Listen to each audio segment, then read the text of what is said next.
सभी को सादर नमस्ते। आप सभी का बहुत बहुत स्वागत है हमारे प्रहरी चैनल में। हम पढ़ रहे हैं महर्षि दयानंद सरस्वती जी का अमर ग्रंथ सत्यार्थ प्रकाश। सत्यार्थ प्रकाश जो हमारी आध्यात्मिक, सामाजिक और पारिवारिक सभी प्रकार की समस्याओं को हल करता है। हमारे मन में एक शंका, एक प्रश्न सदैव चलता रहता है परमेश्वर को लेकर के। ऋषि दयानंद सरस्वती जी ने सत्यार्थ प्रकाश में सबसे पहला जो विषय लिया है वो ईश्वर का ही लिया है। और ईश्वर को लेकर के एक बड़ा प्रश्न हम लोगों के मन में रहता है, भगवान स्त्री है या पुरुष। और इस कॉन्सेप्ट को लेकर के, इस मान्यता को लेकर के पुराण में एक वर्णन तक आया है कि जो शिव हैं वो अर्धनारीश्वर के रूप में बदल गए। यानी ईश्वर पुरुष भी है, स्त्री भी है, या फिर वो केवल स्त्री है या केवल पुरुष है। इस विषय को लेकर लोगों के मन में मतभेद हैं और ये प्रश्न लोगों को स्पष्ट भी नहीं है। अगर ईश्वर पुरुष है तो क्यों पुरुष है, अगर वो स्त्री है तो क्यों स्त्री है, और अगर वो स्त्री और पुरुष दोनों है तो ऐसा क्यों है। तो आइए इस पूरे विषय पर विस्तार से चर्चा करेंगे। जो लोग जुड़े हुए हैं वीडियो को लाइक, चैनल को सब्सक्राइब कर दीजिएगा। नए हैं तो सब्सक्राइब अवश्य कीजिएगा और आपके सहयोगी, साथी, संगी, परिचित जितने भी लोग हैं उन्हें इस वीडियो को साझा अवश्य कर दीजिएगा। आइए चलते हैं हम अपने आज के विषय पर। ईश्वर स्त्री है या पुरुष, ये लोगों के मन में प्रश्न पैदा क्यों हुआ? क्योंकि पौराणिक कथाओं में कभी कभी ईश्वर का अवतार पुरुष के रूप में होता है, शिव है, विष्णु है, ब्रह्मा है। कभी कभी स्त्री के रूप में भी होता है, देवी हैं, सरस्वती हैं, बहुत रूप हैं, श्री हैं, लक्ष्मी हैं। तो कभी कभी तो हमें स्त्री लगता है, कभी कभी लगता है परमेश्वर पुरुष है। और फिर ऐसा भी लगता है कि भगवान जब जन्म लेते हैं तो वो या तो स्त्री के शरीर में जन्म लेते होंगे या पुरुष के शरीर में जन्म लेते होंगे। तो अवतारवाद इस प्रश्न को और बलवान कर देता है।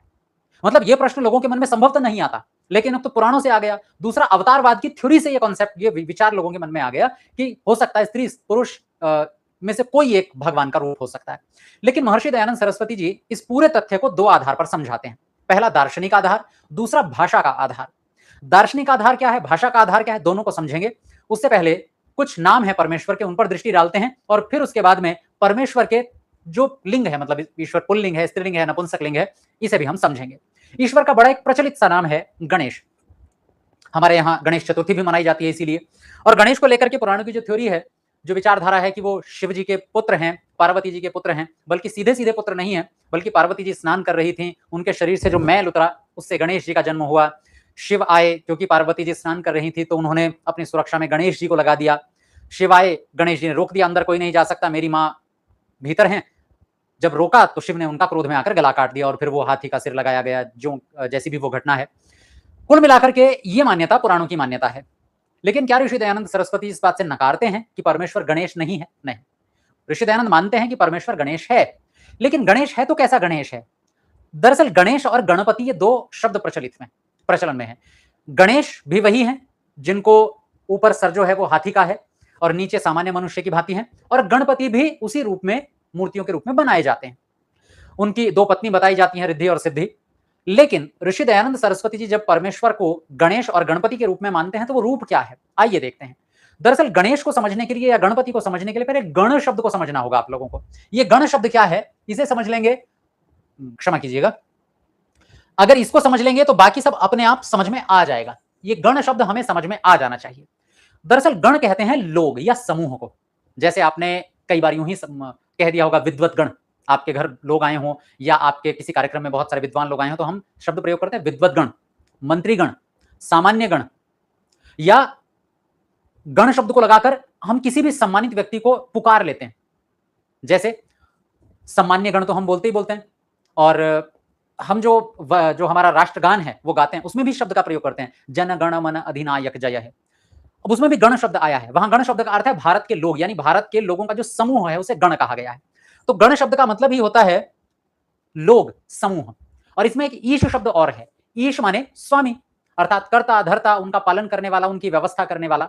तो गणेश शब्द का अर्थ हुआ जो गणों अर्थात लोगों के स्वामी के रूप में है, उनकी व्यवस्था करता है, उनके खान पान, रहने, उन्हें शरीर देने, उनके जन्म और मृत्यु आदि कर्मफल, इन सब की जो व्यवस्था करता है उसे कहेंगे गणेश। गणों का स्वामी, लोगों का स्वामी, हम आत्माओं का स्वामी। और गणपति शब्द का भी वही अर्थ है, क्योंकि गणपति में भी दो शब्द हैं। गण मतलब वही लोग या लोगों का समूह, और पति माने पालन करने वाला। ये जो शुद्ध धातु है ना, ये गलती से यहां लिखी गई है, इसको थोड़ी देर के लिए भूल जाइए कि ये यहां है भी। आप कहें तो चलिए मैं स्वयं ही इसको थोड़ी देर के लिए मिटा देता हूं, तो आप लोगों के लिए और सरल हो जाएगा।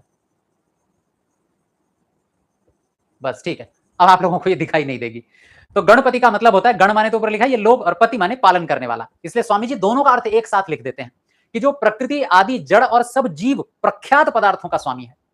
ये सबसे पहले स्वामी जी गणेश और गणपति इन दोनों को क्रम से पहले गणेश का अर्थ लिखेंगे, फिर गणपति का अर्थ लिखेंगे कि जो प्रकृति आदि जड़, मतलब संसार में दो ही चीजें हैं, जड़ और चेतन। तो जो प्रकृति है वो जड़ है, अर्थात उसमें जीवन नहीं है, और जो जीवात्माएं हैं वे जीवन जीती हैं, जैसे आप और हम या कोई भी प्राणी। तो जो जड़ और चेतन इन दोनों पदार्थों का स्वामी है या पालन करता है। देखो स्वामी अर्थ कहां से लिया, ये जो स्वामी अर्थ है ये आया यहां से, ईश माने स्वामी, और जो इनका पालन करने हारा है, मतलब पालन करने वाला, ये अर्थ कहां से आया, ये आया पति शब्द से। मतलब गणों का स्वामी तो हो गया गणेश, और गणों अर्थात लोगों का, जड़ हो चाहे चेतन हो, कोई भी पदार्थ हो, उसका पालन करने वाला तो अर्थ हो गया गणपति। तो गणेश और गणपति, गणेश माने गणों का स्वामी और गणपति माने गणों का अर्थात लोगों का पालन करने वाला। मैं समझता हूं ये गणेश और गणपति का जो सिद्धांत है ये आपको समझ में आया होगा कि हाँ, परमेश्वर का नाम गणेश है, पर उसका जो स्वरूप जो आज बनाया जाता है विशेषकर गणेश चतुर्थी पर, और उसको तो साथ में पानी में विसर्जित भी कर दिया जाता है, पानी भी शुद्ध नहीं होता, कभी तालाब, कभी किसी नाले में ऐसे ही डाल दिया जाता है। तो अगर हमारी श्रद्धा है भी, उस रूप के प्रति भी है, तो उस रूप के प्रति श्रद्धा भी सम्मानित रूप में होनी चाहिए। खैर आगे बढ़ते हैं। अगला नाम है परमेश्वर का विश्वेश्वर।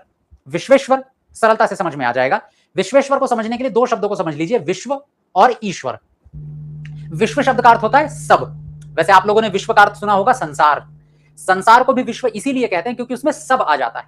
तो विश्व शब्द कहते ही उसमें सब आ जाता है, उसका अर्थ ही होता है सब। विश्व माने सब। और आप लोगों को वो मंत्र तो आता ही होगा, विश्वानि देव सवितर दुरितानि परासुव। यदि आप आर्य समाज से परिचित हैं या यज्ञ करते हैं तो यज्ञ में ये मंत्र आता ही है, विश्वानि देव सवितर दुरितानि परासुव यद भद्रम तन्न आसुव। यज्ञ के मंत्रों में भी आता है, और स्तुति प्रार्थना उपासना के मंत्रों में पहला ही मंत्र है, उसमें पहला ही शब्द है विश्वानी। तो विश्वानी का स्वामी दयानंद सरस्वती जी अर्थ करते हैं सर्वाणी। विश्वानी अर्थात सर्वाणी मतलब सब। तो विश्व शब्द का अर्थ हुआ सब, और ईश्वर का अर्थ तो आप जानते ही हैं स्वामी, यानी जो सबका स्वामी है, इसलिए उस परमेश्वर का नाम है विश्वेश्वर। कई बार गांव में या शहरों में भी लोगों का नाम होता है, किसी व्यक्ति का नाम होता है विश्वेश्वर, तो हम उसे शुद्ध रूप में विश्वेश्वर नहीं कहते, विशेषर कह देते हैं। विशेषर, आप लोगों ने भी कई बार गांव में ये नाम सुना होगा, विशेषर। तो विशेषर नहीं है, वो विश्वेश्वर है। ऐसे ही कई शब्दों का प्रयोग गांव में होता है, जैसे विशंभर नाम सुना होगा आपने, तो वो विशंभर नहीं होता, विश्वंभर होता है। ऐसे ही आपने बिरमा नाम सुना होगा, बिरमा, तो बिरमा नहीं होता, वो ब्रह्मा शब्द होता है, पर थोड़ा लोग उतने शुद्ध उच्चारण नहीं करवाते तो कर पाते, तो इस तरह से नाम ले लेते हैं। बाकी है नाम सब वही जो हमारे संस्कृत शास्त्रों में लिखे हुए हैं। ऋषि दयानंद लिखते हैं इस शब्द का अर्थ जो संसार का अधिष्ठाता है। अधिष्ठाता मतलब उस पर अधिकार रखता है, इससे उस परमेश्वर का नाम विश्वेश्वर है। एक शब्द आया है कूटस्थ, ये परमेश्वर का नाम आप लोगों ने पहली बार सुना होगा, कूटस्थ। बाकी नाम तो आप लोगों के सुनने में आए होंगे, गणेश, गणपति, विश्वेश्वर, ये शब्द आपने सुने होंगे, लेकिन ये कूटस्थ पहली बार सुन रहे होंगे आप। और इस कूटस्थ शब्द से आपको एक शब्द और याद आ गया होगा, राजनीति का शब्द है कूटनीति। तो कूटनीति, कूटस्थ, कई बार क्या होता है जब आप प्रतियोगी परीक्षाएं देते हैं, मतलब कॉम्पिटिटिव एग्जाम देते हैं, तो वहां पर जो रीजनिंग के पेपर होते हैं उसकी तैयारी के समय अगर हिंदी भाषा में, यानी कि हिंदी मीडियम से आप उसकी तैयारी कर रहे हैं, तो आता है कूट शब्द।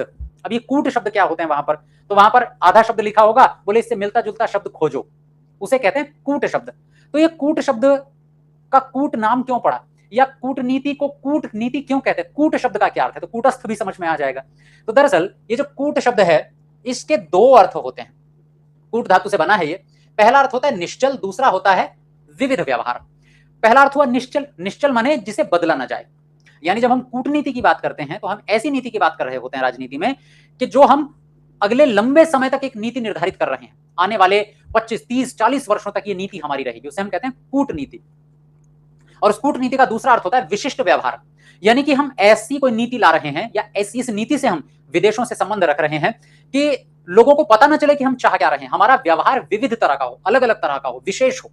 यानी हम अपने देश के हितों को ध्यान में रखते हुए जब अपने अनुसार अपनी नीतियों को बदल लेते हैं तो इसको कहते हैं कूटनीति। जैसे कई बार आपने देखा होगा कि किसी देश के साथ हमारी शत्रुता थी, अब मित्रता हो गई, पहले मित्रता थी अब शत्रुता हो गई। तो ये व्यवहार जब हम बदलते हैं, नीति हमारी निर्धारित रहेगी कि हम अपने देश को ऐसा बनाना चाहते हैं। मानिए हमें अपने देश को परमाणु शक्ति संपन्न बनाना है, अब उसके लिए कभी किसी देश से मित्रता करनी पड़ेगी तो कभी किसी से शत्रुता भी करनी पड़ेगी। और इसके लिए एक सरल सा उदाहरण मैं आपको बता दूं, हमारे बगल में एक पड़ोसी देश है पाकिस्तान, धुर शत्रु है। अब उस शत्रु का शत्रु स्वतः मित्र हो जाता है। इसलिए आपने कई बार सोचा भी होगा कि अफगानिस्तान में तो आतंकवादी संगठन है, वो काम कर रहे हैं, तो फिर अफगानिस्तान के साथ भारत के संबंध तो बड़े कटु होंगे। नहीं, ऐसा नहीं है। अफगानिस्तान के साथ भारत के बड़े अच्छे संबंध हैं। और क्यों अच्छे संबंध हैं? इसलिए अच्छे संबंध हैं क्योंकि अफगानिस्तान पाकिस्तान का सदैव शत्रु रहा है, और तब से शत्रु रहा है जब से अफगानिस्तान में अमेरिका ने अपना आधिपत्य कर लिया था और पाकिस्तान उसका सहयोगी था। तो इस कारण से जो वहां के कट्टर विचारधारा वाले जो संगठन है, आजकल वो सरकार में है, तो उनसे भारत सरकार की बहुत अच्छी बनती है। इसे हम कहते हैं कूटनीति। तो हमारे जो मित्र हैं वो किसी उद्देश्य के लिए मित्र हैं, उसे कहते हैं कूटनीति। तो कूट शब्द समझ में आ गया।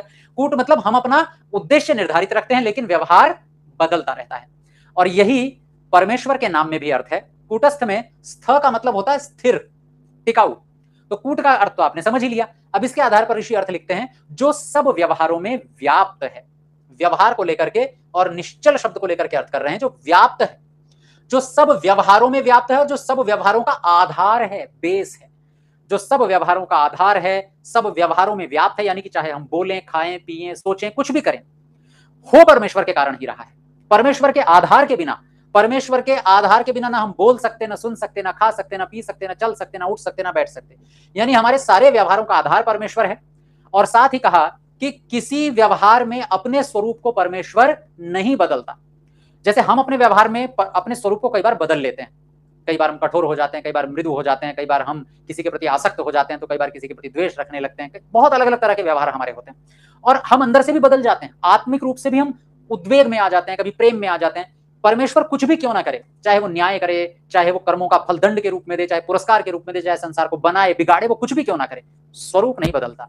और यह है निश्चल शब्द का अर्थ। अपने स्वरूप को कभी नहीं बदलता, निश्चल है परमेश्वर, कभी नहीं बदलेगा। इसलिए परमेश्वर का नाम है कूटस्थ। अब यहां से आगे चलते हैं, जो हमारा आज का मुख्य विषय था, परमेश्वर स्त्री है या पुरुष है। दरअसल यह प्रश्न क्यों आया? ये इसलिए आया क्योंकि सत्यार्थ प्रकाश के पहले समोल्लास में एक नाम ऋषि दयानंद सरस्वती जी ने और दिया है, और वो है देवी। इससे पहले ऋषि दयानंद एक नाम और दे चुके हैं, देव। और देव शब्द के 10 अर्थ हमने उस कक्षा में देखे थे। देव शब्द जिस धातु से बना है, दिवु द्युति स्तुति मोद मद स्वप्न कांति गतिषु, तो नहीं और बहुत सारे थे, क्रीडा विजिगीषा द्युति स्तुति मोद मद स्वप्न कांति गतिषु, इस तरह से 10 अर्थ दिव धातु के थे। और उसी दिव धातु से देव शब्द बनता है। तो फिर स्वामी जी ने यहां लिखा कि देवी का क्या अर्थ होगा, तो देवी का वही अर्थ होगा जो देव शब्द का अर्थ था। क्यों? क्योंकि दिव धातु से ही देव शब्द बना है, और दिव धातु से ही देवी शब्द बना है, और परमेश्वर का नाम देवी भी है। अब यहां से मन में प्रश्न आ जाता है कि भैया देवी तो एक स्त्री का नाम होता है, महिला का नाम होता है, तो क्या परमेश्वर महिला है? लेकिन परमेश्वर का नाम ईश्वर, भगवान, देव ये भी तो है, ये तो पुरुषों के नाम होते हैं, तो क्या परमेश्वर पुरुष है? तो आइए इसे समझते हैं। ऋषि लिखते हैं इसी प्रकरण में, वो कहते हैं कि परमेश्वर न स्त्री है न पुरुष है। न स्त्री है न पुरुष है का मतलब है क्योंकि स्त्री और पुरुष आत्मा नहीं होती। स्त्री हो या पुरुष हो, वो हमारे शरीर की पहचान है। दरअसल इसके लिए हम एक शब्द का प्रयोग करते हैं, लिंग। अंग्रेजी में कहें तो जेंडर। तो जेंडर या लिंग क्या होता है? यानी जो हमारे शरीर की पहचान निर्धारित करे। लिंग शब्द का वैसे अर्थ भी होता है पहचान, क्षमा कीजिए, थोड़ा लिखने का मुझे अभ्यास कम है इस पर। तो लिंग शब्द का अर्थ ही होता है पहचान। आप अगर न्याय दर्शन आपने कभी पढ़ा हो तो आपने उसमें एक सूत्र पढ़ा होगा कि इच्छा द्वेष प्रयत्न सुख दुख जानानि आत्मनो लिंगम, यानी आत्मा के लिंग क्या है। तो वहां लिंग का अर्थ है पहचान। किसी चीज को हम पहचानते कैसे हैं? भाई गाय को कैसे पहचानेंगे, घर को कैसे पहचानेंगे, अपनी गाड़ी को कैसे पहचानेंगे? तो हम नंबर प्लेट से पहचानते हैं। तो वो जो नंबर प्लेट है वो उस गाड़ी का लिंग है, यानी उसकी पहचान है। ऐसे ही जो पहचान होती है ना, स्त्री है या पुरुष है, वो शरीर की होती है। बताइए किसी ने आत्मा को देखा है कि आत्मा को देखकर पता लगा लिया हो ये आत्मा तो स्त्री है या ये आत्मा तो पुरुष है? यद्यपि भारत में ऐसे भी कुछ संप्रदाय हैं जिनकी मान्यता है कि आत्मा एक बार अगर स्त्री के शरीर में जन्म लेती है तो बस वो स्त्री के शरीर में ही जन्म लेती है, या पुरुष के शरीर में जन्म लेती है तो पुरुष के शरीर में ही जन्म लेती है। एक बार इसको मान भी लें तो भी ये स्त्री या पुरुष शरीर होता है, आत्मा नहीं होती। क्योंकि स्त्री है या पुरुष है ये हम जननेंद्रिय से पता लगाते हैं, यानी लिंग से पता लगाते हैं। चाहे वो स्त्री है चाहे पुरुष है, शरीर का की जो पहचान है वो एक अंग से होती है, उसको हम लिंग कह देते हैं। और जिस भी तरह से हम किसी चीज को पहचाने वो लिंग ही कहलाएगा। अब बताइए क्या आत्मा की कोई पहचान होती है स्त्री या पुरुष के रूप में? नहीं, शरीर की होती है। परमेश्वर शरीर में आता नहीं है। तभी मैं कह रहा था कक्षा के प्रारंभ में कि परमेश्वर स्त्री है या पुरुष है, ये सारा का सारा झमेला, ये सारा का सारा संशय केवल एक सिद्धांत के कारण है, वो है अवतारवाद का सिद्धांत। उसे सिद्धांत कहना भी नहीं चाहिए, क्योंकि वो लोगों की मान्यता है, मध्यकाल में बन गई मान्यता, पुराणों की मान्यता है, वेद की मान्यता नहीं है कि परमेश्वर अवतार लेता है। क्योंकि अवतार लेगा तो किसी शरीर में लेगा, वो शरीर या तो स्त्री का होगा या पुरुष का होगा, इसलिए लोगों के मन में संशय आ जाता है कि परमेश्वर स्त्री है या पुरुष। अगर ये लोगों को बताया जाए, समझाया जाए, या उन्हें पता चल जाए कि परमेश्वर जन्म ही नहीं लेता, तो उन्हें कभी मन में प्रश्न ही नहीं आएगा कि परमेश्वर स्त्री है या पुरुष। क्योंकि उन्हें पता चल जाएगा भाई स्त्री पुरुष तो शरीर होते हैं, परमेश्वर शरीर से अलग है, तो उसके स्त्री या पुरुष होने का प्रश्न ही उत्पन्न नहीं होता है। तो इसलिए ऋषि दयानंद कहते हैं कि परमेश्वर ना स्त्री है ना पुरुष, तो फिर परमेश्वर के नाम स्त्रीलिंग और पुल्लिंग में क्यों आते हैं? दरअसल जो संस्कृत के शब्द हैं वो 3 लिंगों में होते हैं। एक तो स्त्रीलिंग में होते हैं, जैसे देवी शब्द है, पुल्लिंग में होते हैं, जैसे देव है, ईश्वर है, और या फिर नपुंसकलिंग में होते हैं, जैसे जगत है, ब्रह्म है। ये नाम फिर क्यों है तीनों लिंगों में? तो स्वामी जी कहते हैं देखो, नाम तो तीनों लिंगों में आपको मिल जाएंगे, हाँ, लेकिन जो परमेश्वर का मुख्य नाम है, और वो मुख्य नाम है ओम। ये ओम जो परमेश्वर का मुख्य नाम है, ये ना तो स्त्रीलिंग है, मतलब क्या ये पुल्लिंग है? नहीं। क्या ये ओम शब्द स्त्रीलिंग है? नहीं। और क्या ये ओम शब्द नपुंसकलिंग है? नहीं। ये ओम शब्द न पुल्लिंग है, न स्त्रीलिंग है, न नपुंसकलिंग है, कुछ भी नहीं है। ये परमेश्वर का मुख्य नाम है, क्योंकि परमेश्वर ना स्त्री है, ना पुरुष है, न नपुंसक है, तो उसका नाम भी वैसा ही है। हाँ, परमेश्वर के जो और नाम है, गौणिक नाम है, गौणिक नाम जो परमेश्वर के गुणों को बताते हैं, तो उन्हीं नामों को हम पढ़ भी रहे हैं अभी। ये नाम कभी कभी स्त्रीलिंग में होते हैं, कभी कभी पुल्लिंग में होते हैं, कभी कभी नपुंसकलिंग में होते हैं, जैसा कि हम उदाहरण के रूप में यहां 3 नामों को देख रहे हैं। और वो 3 नाम कौन कौन से हैं? तो उनमें सबसे पहला नाम है ईश्वर, यानी पुल्लिंग में भी परमेश्वर का नाम है। परमेश्वर पुरुष नहीं है, परमेश्वर पुल्लिंग नहीं है, परमेश्वर का नाम, और केवल एक नाम नहीं है, ऐसे बहुत सारे नाम है। जैसे मैंने कहा देव है, गणेश अभी हम पढ़ करके आए हैं, गणपति हम पढ़ करके आए हैं, कुबेर हम पढ़ करके आए हैं।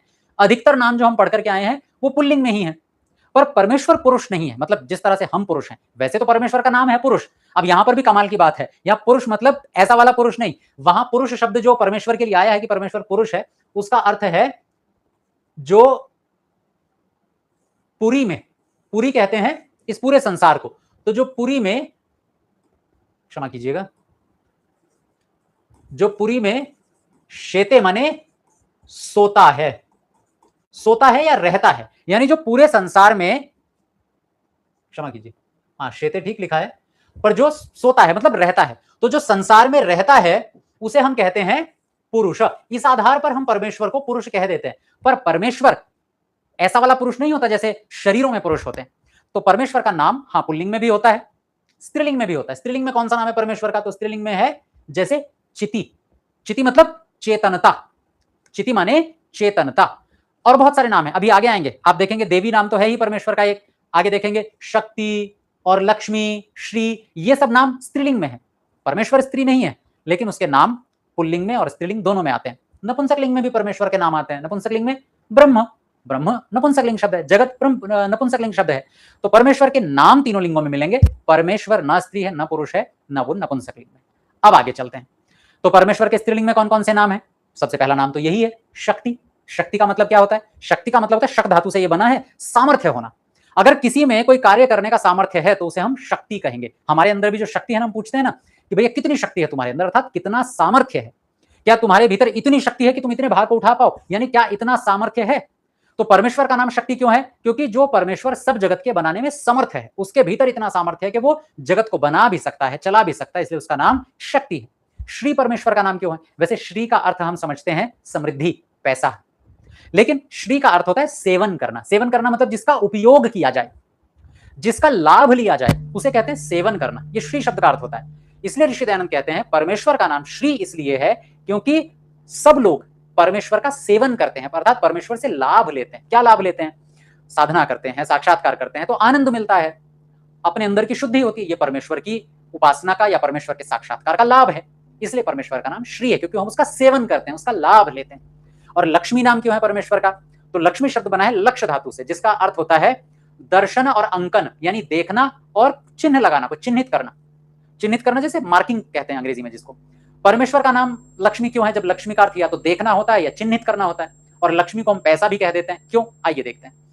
क्योंकि परमेश्वर सब चर अचर जगत को देखता है, यानी चलने वाले और न चलने वाले दोनों प्रकार के जगत को देखता है। ये देखने शब्द का अर्थ है। चिन्हित अर्थात दृश्य बनाता है, संसार को ऐसा बनाता है कि हमें चिन्ह दिखाई देते हैं। भाई किसी चीज को हम जो पहचानते हैं या उसका व्यवहार हम करते हैं इसीलिए क्योंकि हमें उसके चिन्ह पता है। आप मोबाइल चला रहे हैं, लैपटॉप चला रहे हैं, क्योंकि आपको चिन्ह दिखाई दे रहे हैं, जो कीबोर्ड है उस पर चिन्ह बने हुए हैं, आपको कहाँ टच करना है स्क्रीन पर, उस पर चिन्ह बने हुए हैं। तो जिसने भी मोबाइल बनाया उसने ऐसा बनाया कि उसको चिन्हित किया है, आप उससे व्यवहार कर सकते हैं। परमेश्वर ने भी संसार को ऐसा बनाया कि आप इससे व्यवहार कर सकते हैं, चिन्हित किया हुआ है, मार्किंग की हुई है। जैसे शरीर के नेत्र, नासिका मतलब आंख और नाक, और वृक्ष में पत्ते, फल, जड़, पृथ्वी, जल के कृष्ण, रक्त, श्वेत, मृत्तिका, पाषाण, मतलब जो जल के काले, लाल, सफेद, मिट्टी, पत्थर, चांद, सूर्य, चंद्रमा, सूर्य, ये चिन्ह बनाए हैं परमेश्वर ने। कैसे कैसे? हमारे शरीर में कौन से चिन्ह बनाए हैं? हमारे शरीर में आंख, नासिका आदि, मतलब आंख, नाक, कान, त्वचा, जिह्वा, हाथ, पैर, ये चिन्ह अर्थात निशानियां हैं। और पेड़ों में पत्ते, फूल, फल, मूल, मूल माने जड़। पृथ्वी भी बनाई है, पृथ्वी भी एक चिन्ह है, पहचान है। जल, जल के भी अलग अलग जो पहचान है, काला, लाल, सफेद, फिर मिट्टी भी एक पहचान है, पत्थर, चंद्रमा, सूर्य, ये पूरी दुनिया में जितनी चीजें हैं ये पहचान है। दरअसल इनको पहचान करके ही हम इनसे काम लेते हैं। नहीं तो सोचिए कि आज जो हमें मिट्टी दिखाई दे रही है उसकी पहचान अभी तो मिट्टी के रूप में, कल को हम ना पहचान पाए तो भाई मैं अपने कुर्ते को क्यों पहन लेता हूं प्रतिदिन? क्योंकि उसकी एक पहचान है, उसका एक आकार है। सोचो पल पल में आकार बदलता होता तो हम अपना घर ही भूल जाते। हमने घर जैसा बनाया, उसकी कुछ पहचान बनाई, उस पर नंबर प्लेट लिखी या घर का एक पेंट करवाया, उससे हम घर पहचान लेते हैं। सोचो हर क्षण पृथ्वी पर चीजें बदल रही होती संसार में, तो कैसे पहचान पाते? व्यवहार ही नहीं कर पाते। इसलिए परमेश्वर ने हर चीजों के चिन्ह बनाए हैं। तो परमेश्वर चिन्ह बनाता है तथा सबको देखता है। सब शोभाओं की शोभा है, क्योंकि लक्ष्मी का एक अर्थ शोभा भी होता है व्यावहारिक रूप में। व्यावहारिक रूप में हम लक्ष्मी को शोभा भी कहते हैं। तो परमेश्वर सब शोभाओं की शोभा है और वेदादि शास्त्र व धार्मिक विद्वान योगियों का लक्ष्य भी है। लक्ष्य मतलब अर्थात देखने के योग्य है। परमेश्वर को सब योगी जन साक्षात करना चाहते हैं, अनुभव करना चाहते हैं। इसलिए परमेश्वर का नाम लक्ष्मी है। और वो जो धन संपत्ति है ना, उसको भी हम लक्ष्मी इसीलिए कहते हैं क्योंकि लोगों का लक्ष्य है, वो लोग उससे व्यवहार करते हैं, क्योंकि वो एक पहचान है, संपत्ति की पहचान है, वो समृद्धि की पहचान है। इसलिए हम पैसे को भी लक्ष्मी कह देते हैं। और आगे एक और शब्द है यहां पर सरस्वती, परमेश्वर का नाम है, स्त्रीलिंग में है। देखिए स्त्रीलिंग में एक और नाम है परमेश्वर का, सरस्वती। सरस्वती वैसे तो हम कहते हैं कि ज्ञान की देवी है। विद्यालय में बच्चे जाते हैं सुबह सुबह प्रातःकाल उठ करके, तो उन्हें प्रार्थना करवाई जाती है, या कुंदेन्दु तुषारहार धवला या शुभ्र वस्त्रावृता। तो वहां पर सरस्वती जी वीणा हाथ में लिए हुए बैठी होती हैं, हाथ में कुछ वेद के पुस्तक होती है खुली हुई। तो एक प्रतीकात्मक चिन्ह बनाया हुआ होता है कि देखो विद्या पढ़नी है। तो ये विद्या की देवी सरस्वती क्यों बनी और परमेश्वर का नाम सरस्वती क्यों है, आइए समझते हैं। दरअसल सरस्वती बना है स्त्री धातु से। सरस्वती शब्द बना है स्त्री धातु से। स्त्री धातु से शब्द बनता है पहले सरस, इसमें स हलंत है। आप इसको ऐसे भी लिख सकते हैं, सरह। सरह कह लीजिए, सरस कह लीजिए, एक ही बात है। सरस का मतलब होता है ज्ञान। वैसे तो एक डेयरी भी है जो दूध बेचती है, दूध उत्पादन करती है, सरस डेयरी, आप लोगों ने नाम सुना होगा। वैसे सरह तालाब को भी कहते हैं, क्यों कहते हैं वो एक अलग विषय है। लेकिन सरस शब्द का अर्थ होता है ज्ञान। क्यों? क्योंकि वो स्त्री धातु से बना है, जिसके दो अर्थ होते हैं, एक तो गति, और गति अर्थ जहां भी होगा वहां ज्ञान और प्राप्ति, ये दोनों अर्थ अपने आप जुड़ जाएंगे। तो जब हम सरस शब्द का अर्थ ज्ञान करते हैं तो उसका अर्थ होता है, स्त्री शब्द का, स्त्री धातु का अर्थ होता है ज्ञान, जानकारी, विद्या। और इसके साथ एक शब्द लगा हुआ है वती। वती माने वाली, वती माने वाली। जैसे सौभाग्यवती, श्रीमती, और ऐसी वती या मती ऐसे हम लगाते हैं, इसका अर्थ होता है वाली। वान या मान लगा दिया तो अर्थ होगा वाला, जैसे बुद्धिमान है ना, और विद्वान या फिर ज्ञानवान, श्रीमान, इनका अर्थ होता है वाला।